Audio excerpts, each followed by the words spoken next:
pabayaan mo na lang siya. Pinasok ang madilim na mundo para hanapin ang liwanag.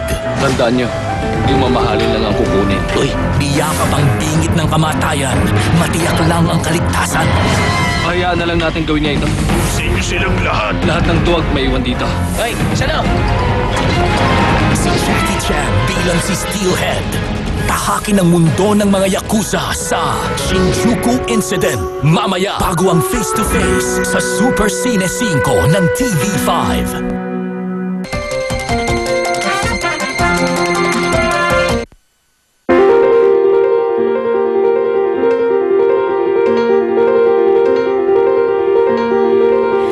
Yet elegant. Ganito ang naging reception sa kasalan kahapon ng power couple na sina Shalani at Roman Romulo. Silipin natin ang mga eksena sa report ni Rhoda Magnaye. Kitang-kita ang saya ni Shalani at Roman Romulo matapos ang kanilang kasal sa St. Benedict Church sa Cavite. Madam, anong pakiramdam, Mrs. Romulo na? Happy, of course. Wish naman ng mga ninong at ninang sa bagong kasal. Well, we wish them the best of happiness and the best of luck, the best of everything, and lots of children. Sana walang masyadong gusot, magtuloy-tuloy yung kanilang maligayang pagsasama. Be patient. Pag nagagalit yung isa, wag natin sasabayan magalit. Mula sa simbahan, dumiretso ang mga guests sa venue ng wedding reception sa Nuvali Dockside sa Santa Rosa, Laguna. Mala red carpet ang arrival ng mga bisita na tila nagpapatagbugan sa mga suot na suit at gown. Beige at violet ang tema ng reception. Ang setup naman, ibinagay raw sa personalities ng power couple. Agaw atensyon din ang 3-feet white wedding cake na pinamulitian ng Swarovski crystals at may initials pa ni Shalani at Roman. Sa tabi naman ito ang tuloy-tuloy na palabas ng kanilang prenuptial photos. Ilang sandali pa, nag-grand entrance na ang newlyweds. Kasabay ng pagpapakilala sa kanila ang bonggang fireworks na tumagal ng halos 10 minuto. Ang Mami Evelyn ni Shalani naging emosyonal sa pagbibigay ng mensahe sa bagong kasal. I said, why so? But Roman said to me, when you find your true love, ganun po ang sinabi niya sa akin. So, Enjoy naman ang mga guests sa 4-course Filipino food with a twist na inihain sa kanila. Nandyan ang salmon with romaine lettuce, spicy longganisa, chicken binacol soup, roast Angus ribeye steak, at cheesecake na gawa sa queso de bola.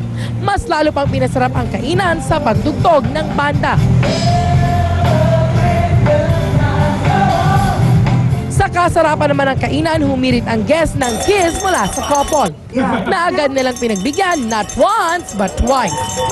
A movie kiss. Siyempre, di nawala ang mga wedding tradition sa reception, gaya ng paghiwa ng mag-asawa ng cake. May payong kapatid naman para sa dalawa ang ilang mag-asawang guest sa kanilang kasal.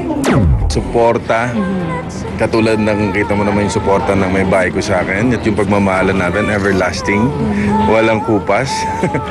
Ganun. I think it's very important that they are good friends, that they're not just lovers, they also have to be really good friends because it's really what will sustain the marriage.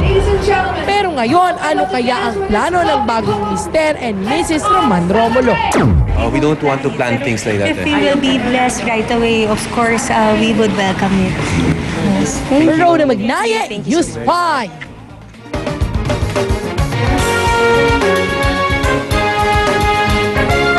Himalang na buhay ng isang lalaki sa Amerika matapos niyang aksidenteng mapako ang kanyang ulo.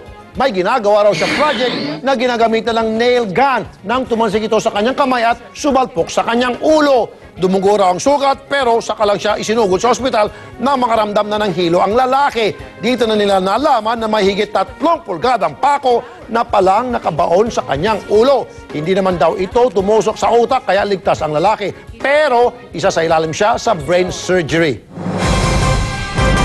Nakisaya rin ang buong mundo sa pagdiriwang ng Chinese New Year. Sa China, walang patid ang pagdating ng mga bakasyonista sa mga transport terminal. Panay din ang mga lion at dragon dance sa mga templo. Sa Thailand naman, nag-aalay ang mga tao ng prutas at insenso sa mga templo. Bida naman sa Canada ang higanteng lantern na hugis hayop.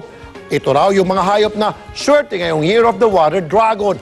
At sa Australia, nagkalat ang makukulay na flags kung saan nakasulat ang kanilang mga hiling para sa bagong taon.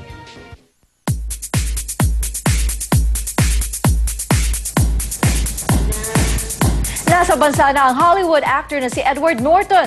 Bandang alas 7:30 kagabi nang dumating sa NAIA si Edward. Nasa Pinas ngayon ang star ng The Incredible Hulk para sa shooting ng movie ng Bourne Legacy. Si Edward ang gaganap na kontrabida kina Jeremy Renner at Rachel Weisz sa pelikula.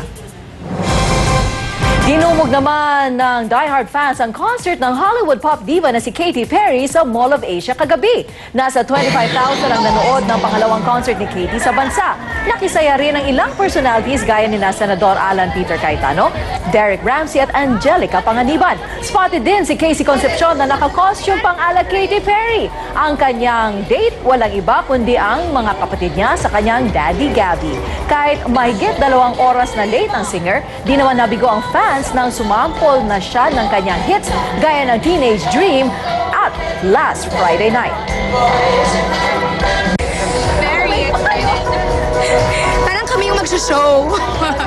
Ready na siya mag-show. Ready to have like super show. At yan ang 1 oras ng balita ang pununan sa Hulk at tama ang timpla. Makasala ulit bukas alas 12:30 ng umaga at isa balitan tapat sa Mang Kalbad, kapatid.